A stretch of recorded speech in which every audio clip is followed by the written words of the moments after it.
Holy cow! Did you hear that? Did you hear that? Yeah. So when did you try it?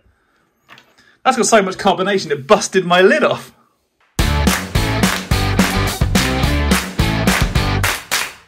How's it going, guys? This is Ed and Tim from Brew Bros. This is a new one for us because we're doing it over Zoom because Corona.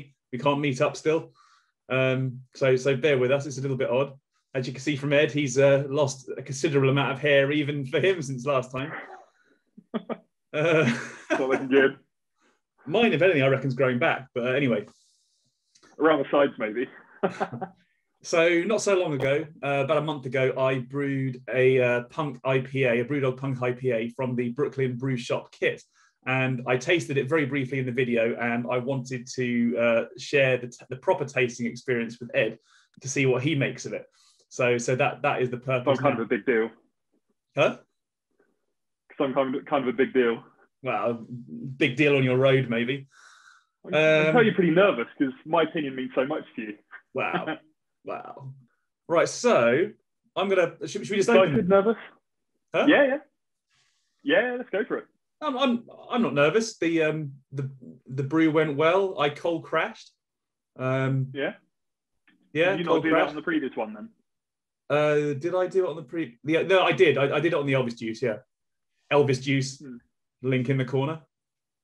And I did it on this one as well. It doesn't actually recommend in the instructions to cold crash. I just did it because I think it's the right thing to do. You play by your own rule book. Yeah, big time. And it's a punk IPA as well. You do it how you want to do it. Yeah, exactly. Right, let's open. I can't do that.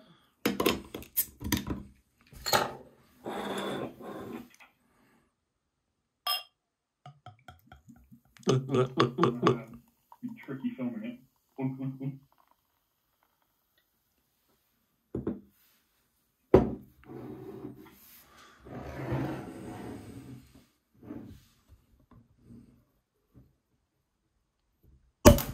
Holy cow! Did you hear that? Is it actually? Yeah. Oh, it's nicely carbonated. It's nicely carbonated. So what do you think? I mean, mine side by side with the BrewDog on the left and my own on the right. The original is definitely less carbonated. This is the most carbonated beer I've done. Mine's really fizzy. Yeah. Okay. So the honey has worked a treat. It was. I've seen the video. It was a 3.5 litre batch, and it was 3 even tablespoons of honey mixed with a little bit of water. The actual BrewDog is definitely more of an amber sort of colour. It's more of a caramelly kind of amber colour. Can you see that? Good. There's no off kind of. I don't think there's going to be I'm not getting any sort of off, not flavours, but off scents. Yeah. It smells good. It's not as fruity as the original, is it? This is a bit fruitier. Yeah, it is. Why would mine be paler then? It's going to be down to the malt, isn't it? I mean, can you remember what the malt bill was? Yeah, it's exactly the same as hang on, I've got it here. What if you compared it to the actual one because BrewDog are very sort of all their recipes are out there as open source, aren't they? They are, but compared it to the BrewDog one. Brooklyn Brew Shop don't actually say what's in it. They just give you a bag. Okay. A bag of malt. So you'd have to assume it's the same. I mean, it's about 90% pale ale versus 10% caramel or something like that. Okay. But they're not. You're not going to have the exact same malt bill that BrewDog used, therefore, are you? No. Like the Brooklyn Brew Shop people are obviously going to use I'm guessing the sort of the cheapest malt they can get their hands on. I would have thought. That's contentious. No, I don't know. Yeah. That is contentious. Probably right though. Yeah. So it is nice. Interesting. It's exactly the same grain bill as Elvis Juice. Yeah.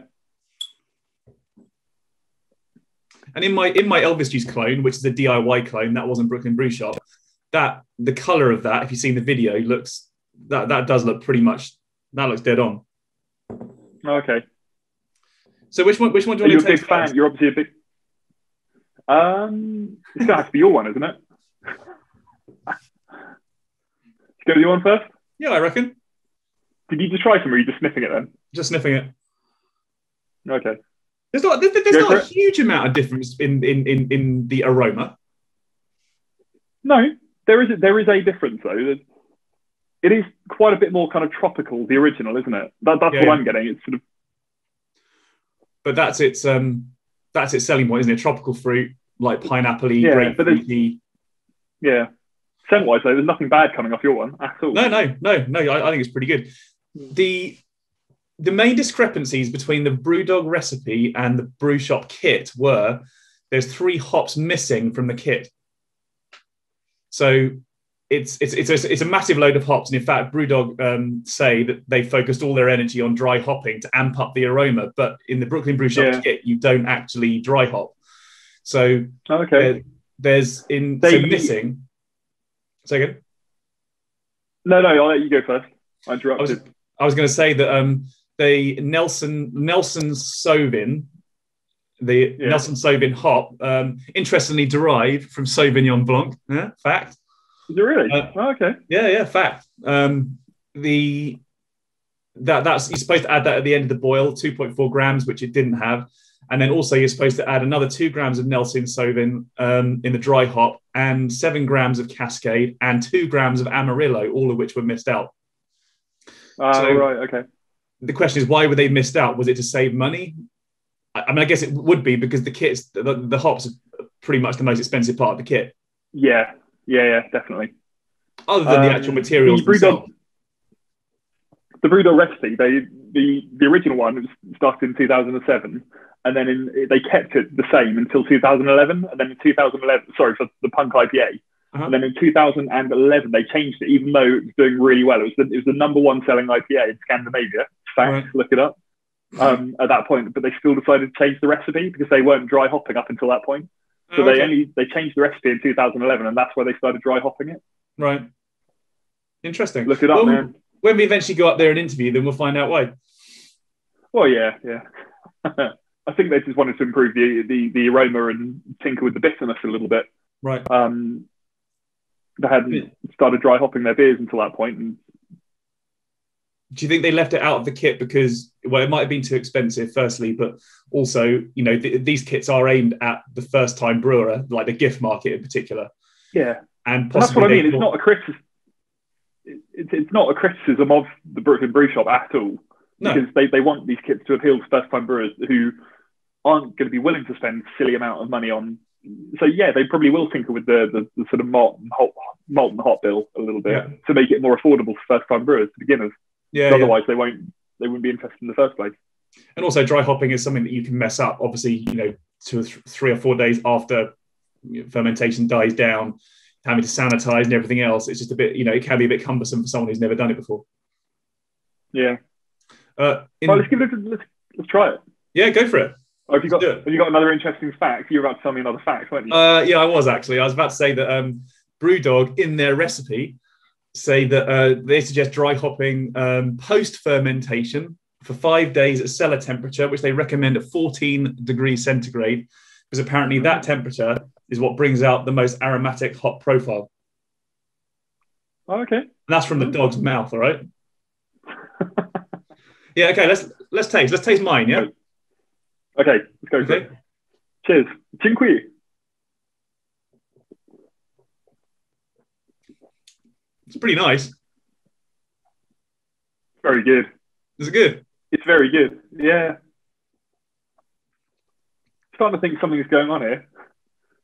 Why? Well, because it's decent. It's over-carbonated, definitely, but that's not. And you can that can be easily resolved. You just leave it for an hour before you drink it. Yeah. It is over-carbonated. It's. I like it. It's definitely got that tropical fruit zing. Yeah. It's not insanely hopped though, is it? Insanely hopped that's their thing about Punk IPA, and I wouldn't say it's insanely hopped. I'd say it's nicely hopped.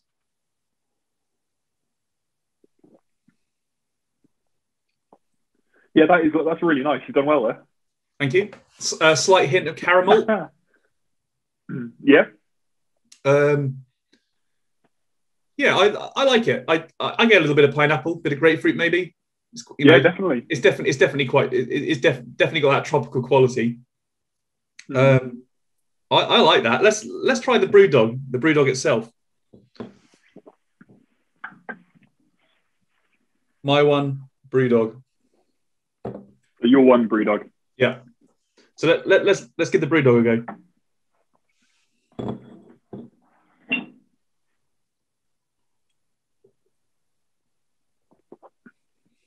That's definitely more hopped. Yeah. Isn't it? Yeah, without a doubt. Also, you really get the aroma. You don't, when you're drinking yours, you don't get the aroma as you're drinking it, but you do with the official Punk IPA one. Yeah.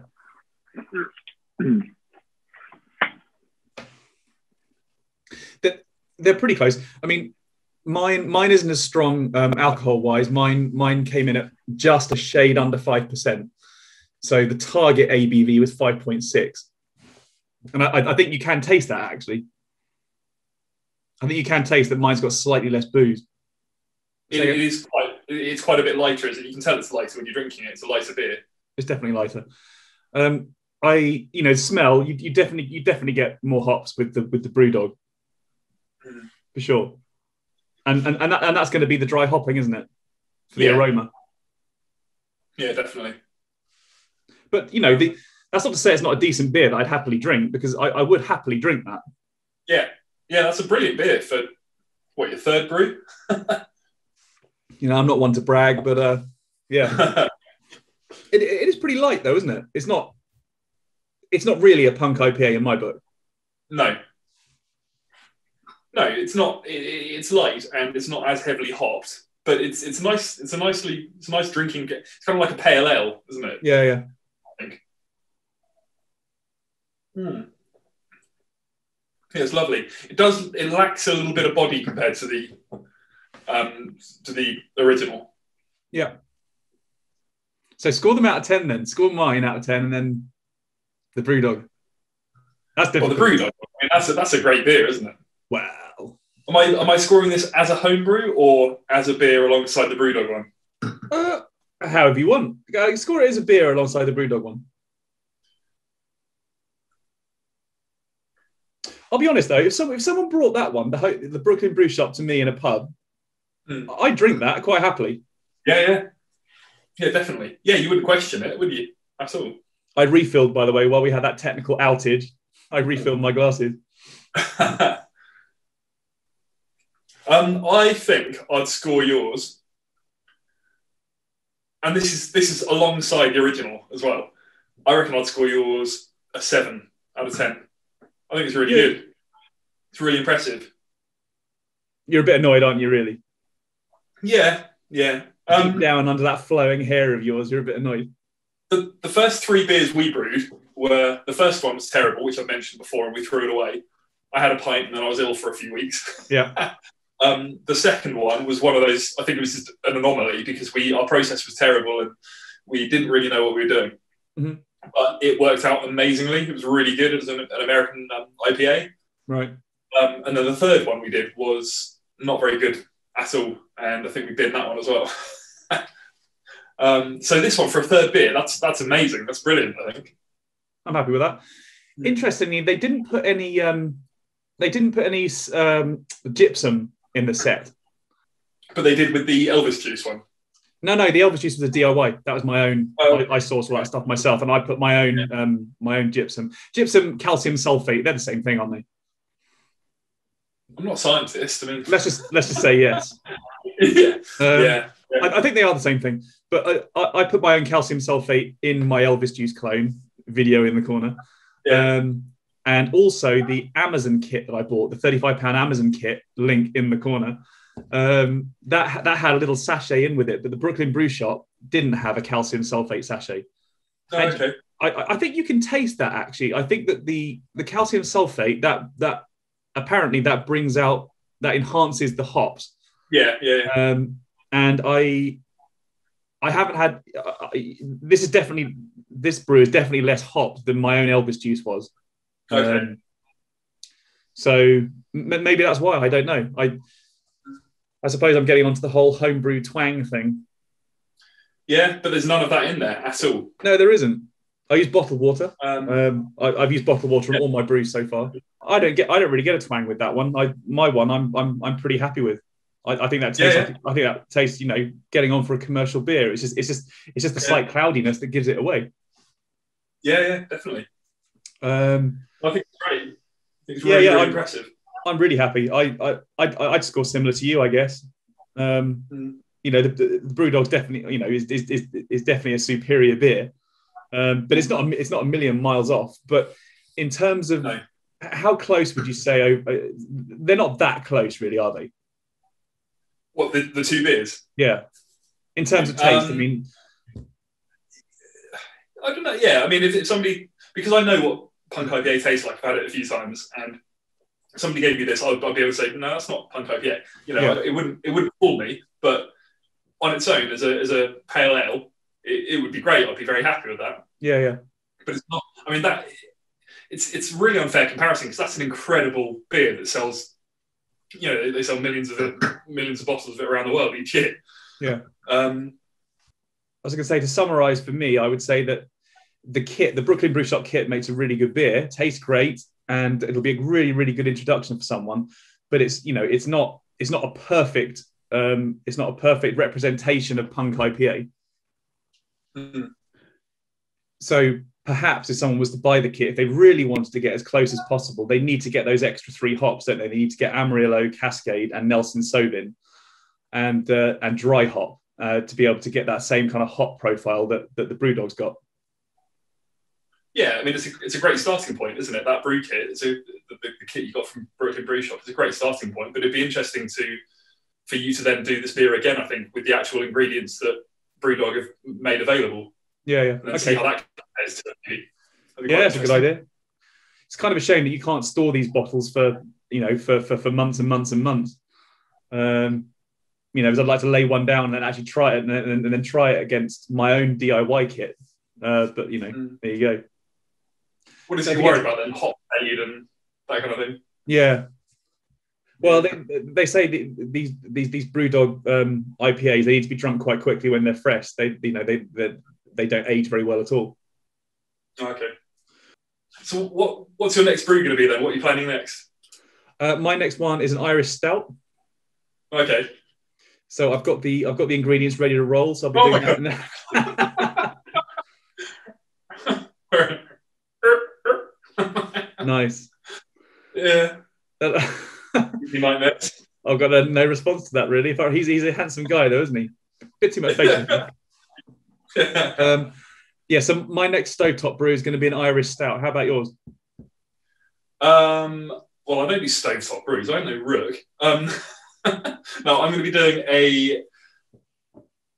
it's a clone of Even Sharks Need Water by Verdant, Verdant, I think it is. Verdant. Might have to look that up. Verdant. I think it's Verdant. They're a Cornish brewery.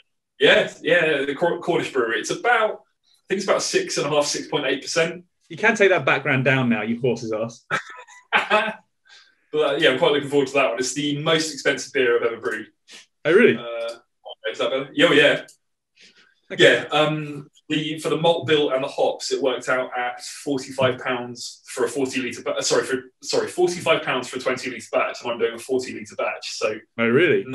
19 notes for the ingredients, and that doesn't include the yeast either, because I'm reusing. There's a couple of pounds a pint then, effectively. That's expensive. Yeah. So it should be good, and that's why it kind of, you feel the pressure a little bit when you're brewing such an expensive beer, because you really don't want to mess it up. Yeah. So that's exciting hopefully stuff. it will go smoothly. What are you benching at the moment, anyway? One more than you. That's such a good reply. So I reckon that wraps this tasting up. We've tasted them. It's a good beer. The Brooklyn Brew Shop kit is, you can definitely get a very nice drinkable beer out of that. It's not a perfect representation of Punk IPA, but yeah, we enjoyed it. So I think another thing to bear in mind, though, that this is something brewed on your setup. That's the thing with homebrew, isn't it? Anybody else brewing on their setup, they're going to get a different looking, a different tasting beer. So that's an interesting point, because you're always going to get that. it's an interesting point because Lol has been brewing his kit alongside mine. Okay. Obviously he's a couple of hours away, but he's been brewing too, and I can throw in some video of his being opened, and you can see that his actually is a closer colour to the original. Ah, okay, interesting. So that might be he's a better brewer than you. Is what you were going to say, was it? Well, I think colour of beer, I think, as you know full well, is not the perfect representation of what constitutes a good brewer. Has he tried it? Yeah, he likes it. Yeah, it went well. But his is definitely more of a golden colour than mine, and his was less carbonated than mine. Interestingly. Okay. How did he carbonate his? Did he use honey as well? Yeah, same honey. Oh, right. I mean, this is the best carbonated brew I've done. Yeah, and over carbonated, but the instructions Brooklyn Brew Shop provided, did they specify to use honey? Yeah. Okay. Interesting. I've never used honey. I think they did that again because they wanted to let people use something they would have readily available. People don't really tend to have brewing sugar, dextrose in their cupboard, do they? Whereas they will have runny honey. So I guess that's it. Yeah. And maybe to keep the cost down, they didn't want to supply any sugar in with their kit. But I've only ever used caster sugar. Really? To prime, yeah. Never had any issues. I never used prime.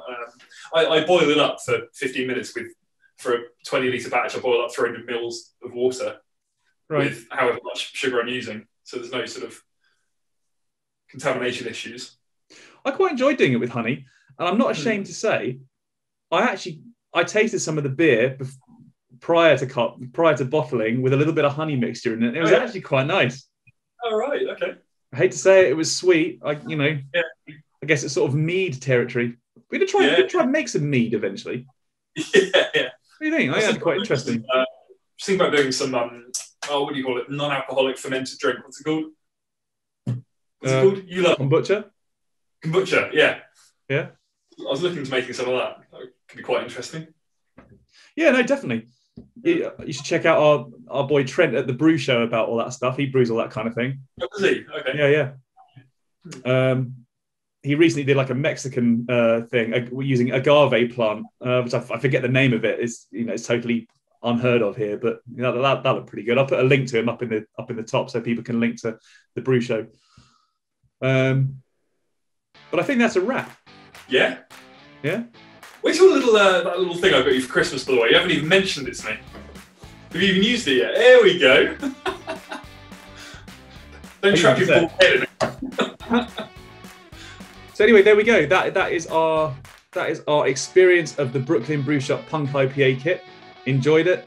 We'll do it again. If you haven't brewed before, it's a great one to start with. And that is a wrap.